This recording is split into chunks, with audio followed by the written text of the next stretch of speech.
Bonjour à tous, aujourd'hui je vais répondre à quelques questions pour devenir donc dessinateur projeteur indépendant. Et donc voilà, on va traiter de quelques questions qui m'ont été posées et qui reviennent assez régulièrement. Donc c'est parti pour la première question.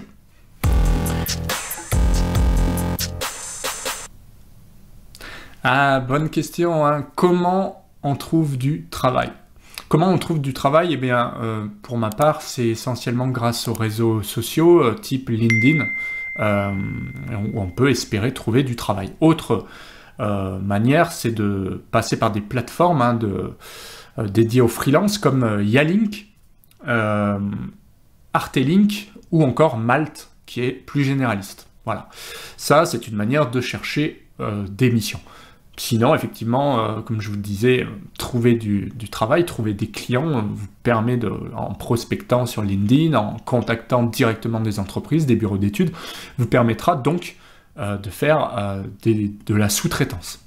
Donc oui, moi je fais de la sous-traitance, bien évidemment, c'est la plupart du temps, c'est ce que font les dessinateurs indépendants, c'est qu'on nous sous-traite des dossiers, d'accord? Ça peut être du coffrage, du ferraillage, ou ce que vous faites.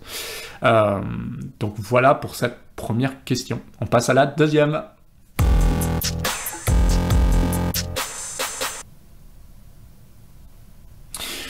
Alors, oui, bah, de toute façon, quand on est indépendant, on est seul, donc oui, la réponse évidemment, on cherche via ses connaissances, on cherche via le réseau, que vous utilisiez LinkedIn ou autre chose, de toute façon, ça reste la même chose. Donc, moi, je ne fais pas le calcul pour les armatures, puisque j'ai choisi de faire que des plans de coffrage. Attention, si vous faites des calculs, vous vous engagez quelque part. Donc pour ma part, j'ai fait le choix de faire que des prestations de dessin. Pourquoi? Parce que s'il y a des erreurs un jour, un balcon qui s'effondre, imaginons, si c'est vous qui avez fait le calcul, il peut y avoir quand même des petits soucis. Donc voilà, attention au dimensionnement des éléments, attention au calcul. En général, quand on est sous-traitant, on essaye de faire... alors il y en a qui le font, hein. Dans ce cas-là, je conseille quand même grandement une assurance décennale qui vous couvrira en cas de problème, donc avec cette garantie décennale, mais ça a un coût, voilà. Mais si vous êtes plutôt orienté dessin et que vous n'êtes pas forcément très à l'aise en calcul, je vous conseille de faire de la prestation dessin, coffrage, ferraillage, il y a déjà de quoi faire. Voilà. Alors on passe à la troisième question.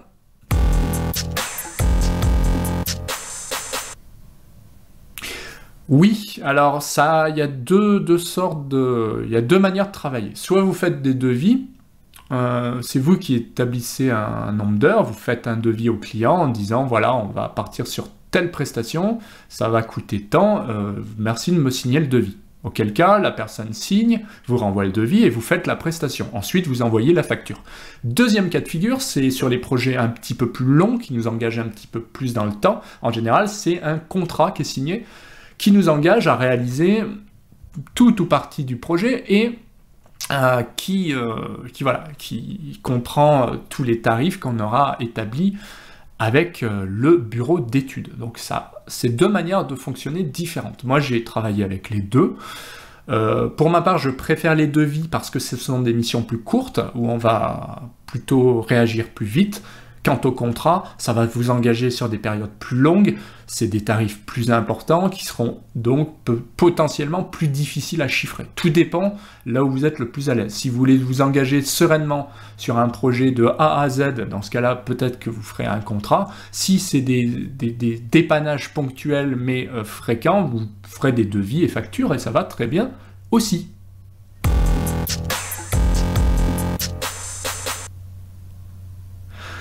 Alors ouais, pour définir les prix, c'est toute la difficulté, c'est qu'en fait, soit effectivement on établit un prix global parce qu'on n'a pas toutes les cartes en main, mais en général, ce qu'on essaye de faire, c'est de demander un maximum d'éléments. Et moi, ce que je préconise, c'est simplement un fichier Excel où vous allez dégrossir toutes les petites tâches en sous-catégories en me disant, eh bien là, pour tel niveau, il y a le coffrage, ferraillage, les dalles, il y a des détails, des coupes à sortir, donc je vais estimer vraiment et je vais dégrossir un maximum le projet par rapport à ce que j'ai. Bien sûr, à la fin, vous devrez répondre sur un prix global avec un listing. Donc bien sûr, vous devez, c'est toute la difficulté, estimer le temps à passer. Attention aux modifs aussi, en général, elles ne sont pas abordées, mais est-ce que vous traitez les modifications, oui ou non? Est-ce que ça fait l'objet de factures supplémentaires? Est-ce que vous, comme moi, vous allez dire, s'il y a une petite modif ou deux, c'est compris dedans, mais attention, s'il s'agit de tours dessinés, ça fera l'objet d'une facture supplémentaire. Ça aussi, il faut le faire apparaître, soit sur le contrat, soit sur le devis. D'accord? Donc ça, c'est vraiment très, très important.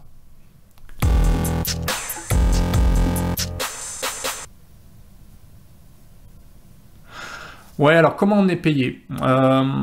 Oui, bah, chaque fois qu'on fait une facture, on est payé en général à 30 jours après, donc un mois après. Tout dépend. Il y en a qui vont partir sur 30 jours fin du mois. Alors attention, ça veut dire une chose, c'est que si vous l'envoyez le mois, donc vous serez payé à la fin du mois suivant. Hein. Par contre, attention de ne pas laisser glisser jusqu'au premier du mois d'après, parce que dans ce cas-là, vous serez payé 30, mais fin du mois d'après. Donc ça peut ramener très très loin. Donc attention à ça. Il y en a aussi qui payent à 45 jours, et il y en a qui peuvent payer avant. Donc tout dépend du client, il faut bien se mettre d'accord sur ce mode de fonctionnement. Si c'est 30 jours, ça va. Si c'est 30 jours fin du mois, on s'arrange pour envoyer la facture assez rapidement, on ne laisse pas traîner et glisser le mois d'après, évidemment. Et donc on est payé en général, voilà, dès qu'un plan est fait. C'est pour ça que je vous parlais de devis qui est plus intéressant. Pourquoi? Parce qu'on peut travailler sur un plan, envoyer la facture. Si on a un autre bout de plan à faire, mais qui n'est pas forcément le même, pareil, dès que c'est fait, on envoie la facture. Et donc on peut être payé relativement rapidement. Un contrat, ça sera à peu près la même chose, mais à vous de définir les tranches de paiement. Par exemple, on peut partir sur 5 factures différentes, ou alors on va dire que dès qu'un plan, un étage est réalisé, on enverra la facture. Ça, il faut vraiment se mettre d'accord, et il faut que ce soit écrit noir sur blanc. C'est à vous de dire, ben voilà, sur le contrat, je veux qu'il soit écrit que sur chaque niveau ou chaque plan, je facturerai ça, ou alors chaque niveau sera facturé, et ça fera tant, quoi. Et tout sera déjà indiqué avec les montants hors taxe. Donc voilà. Autre question?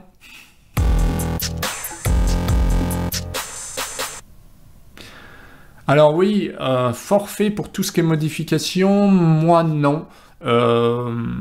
Si vous, à partir de quand vous les faites facturer? Eh bien, à partir du moment où, en fait, c'est abusif. C'est-à-dire que si on vous demande de faire 10 modifications, au bout de 2-3 modifications, on va commencer à dire, bon, là, ce que je vous propose, moi, sur mon devis, on était d'accord sur quelques modifications, 2 modifications, là, on est déjà sur 3-4, soit je vous le fais, mais là, attention, il y a tant de temps à passer, donc ça va faire l'objet d'une facture supplémentaire, soit je vous laisse le gérer. Je vous envoie les DWG, etc. et vous gérerez, vous, les modifications. Ça m'est arrivé.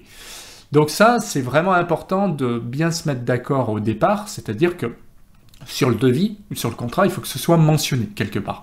Si vous considérez que vous ferez toutes les modifs, c'est faisable, mais dans ce cas-là, oui, on peut parler d'une sorte de montant qui sera alloué.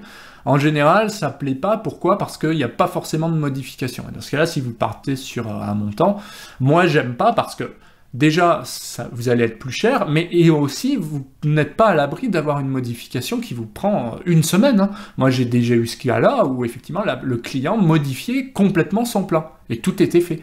Bah, dans ce cas-là, il faut tout refaire. Et je vous garantis que refaire un plan, et vous le savez, parfois c'est plus long que de le redessiner entièrement, parce qu'il y a beaucoup de choses qui ont changé, des linéaires, il faut presque tout reprendre, et dans ce cas-là, c'est très compliqué, parce que qu'est-ce qu'on garde, qu'est-ce qu'on modifie, au bout d'un moment, on ne sait plus, il faut gérer en plus les indices, il faut faire des nuages de partout.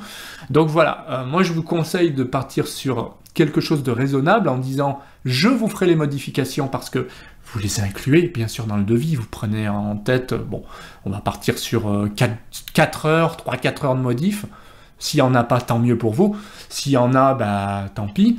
Par contre, au-delà, s'il y a 2-3 jours à passer qui n'étaient pas prévus, dans ce cas-là, ça fera l'objet d'une facture supplémentaire. Il faut que ce soit évoqué. Il y a modification et modification. Moi, ça m'arrive de faire 4-5 modifications parce qu'il y a un texte à changer, il y a eu une erreur sur la date, etc. Ça prend 2 minutes, 5 minutes même, avec l'envoi. Par contre, il y a des grosses modifications qui entraînent 1 journée, voire 3 journées de travail. Donc là, à ce moment-là, c'est soit, une fois de plus, vous le facturez, soit c'est le client qui se débrouille. Alors, oui, moi je travaille toute la semaine parce que, faut pas oublier une chose, c'est que même si je n'ai qu'un dossier ou 2 à faire, et que ça va prendre que 2 jours, eh bien je vais travailler toute la semaine, tout simplement parce que à côté il y a la gestion des encaissements, la comptabilité, quoi, on pourrait dire, même si elle est très simplifiée pour un freelance. N'empêche que, il faut quand même relancer certains clients, et il faut aussi chercher du boulot.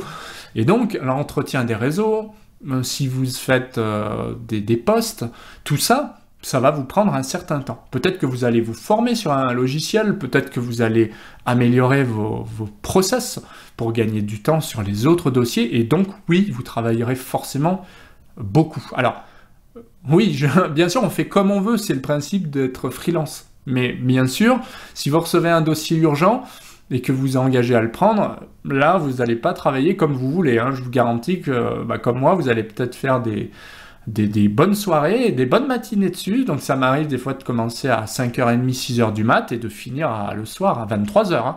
Moi, ça m'arrive souvent. Des fois, je finis à 23h, sachant que le lendemain, bon, on se lève quand même à 6h du mat et puis on va bosser 2-3 heures sur le projet parce qu'on n'a pas le choix. S'il faut que ça parte le lendemain, que la personne va en réunion avec les plans, eh ben, on n'a pas le choix. C'est comme ça. Mais oui, on fait comme on veut. C'est-à-dire que si vous avez une journée, une semaine de folie, c'est possible que la semaine d'après, vous vous dites, bon, je vais travailler 2 jours et puis j'ai rien d'autre. Bon, je cherche rien, sachant que j'ai un peu de marge.